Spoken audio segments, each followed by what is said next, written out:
Ang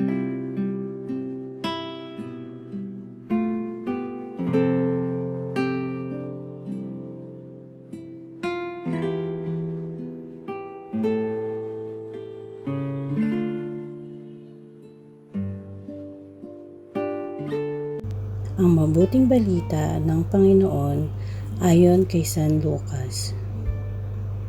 Noong panahong iyon, isinaysay ni Jesus ang isang talinghaga sa mga nakarinig ng una niyang pangungusap.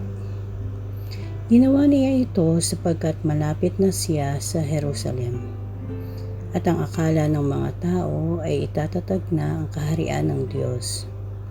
Sabi niya, may isang mahal na taong nagtungo sa malayong lupain upang gawing hari at magbalik pagkatapos niyon. Bago siya umalis, tinawag niya ang 10 sa kanyang mga alipin. Binigyan niya ang mga ito ng tig-iisang salaping ginto at sinabihan sila, "Ipangalakal ninyo iyan hanggang sa pagbabalik ko." Puot naman sa kanya ang kanyang mga kababayan. Kaya't pagkaalis niya, nagsugo sila ng mga kinatawan upang sabihin sa kinauukulan, "Ayaw naming maging hari ang taong ito."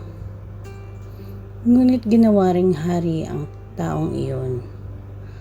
Umuwi siya pagkatapos at ipinatawag ang mga aliping binigyan niya ng salaping ginto, upang malaman kung gaano ang tinubo ng bawat isa. Lumapit sa kanya ang una at ang sabi, "Panginoon, ang salapi ninyong ginto ay nagtupo ng 10. "Magaling," sagot niya, "mabuting alipin. Yamang naging matapat ka sa aking kaunting bagay. Pamamahalain kita ng 10 bayan."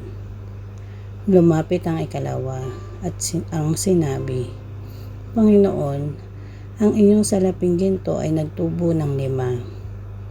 At sinabi niya sa kanya, "Mamamahala ka sa 5 bayan." Lumapit ang isa pang alipin at nagsabi, "Panginoon, heto po ang inyong salaping ginto. Binalot ko po sa panyo at itinago. Natatakot po ako sa inyo sapagkat napakahigpit ninyo. Kinukuha ninyo ang hindi sa inyo at inaani ang hindi ninyong inihasik." Sinagot siya ng kanyang Panginoon, "Masamang alipin, sa salita mong iyan kita hahatulan. Alam mo palang ako'y mahigpit. Sinabi mo, kinukuha ko ang hindi sa akin at inaani ko ang hindi ko inihasik. Bakit hindi mo inilagay sa bangko ang aking salapi? Pagbabalik ko sana'y may tinubo ang puhunang ito." At sinabi niya sa mga naroroon, "Kunin niyo sa kanya ang salaping ginto at ibigay sa may 10. "Panginoon, siya po'y mayroon ng 10 salaping ginto," wika nila. "Sinasabi ko sa inyo, ang bawat mayroon ay bibigyan pa, ngunit ang wala, kahit ang kakaunting nasa kanya, ay kukunin pa. Tungkol naman sa mga kaaway kong ayaw na ako'y maghari sa kanila, dalhin ninyo dito at patayin sa harapan ko."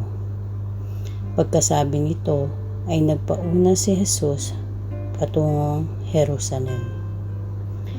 Ang mabuting balita ng Panginoon.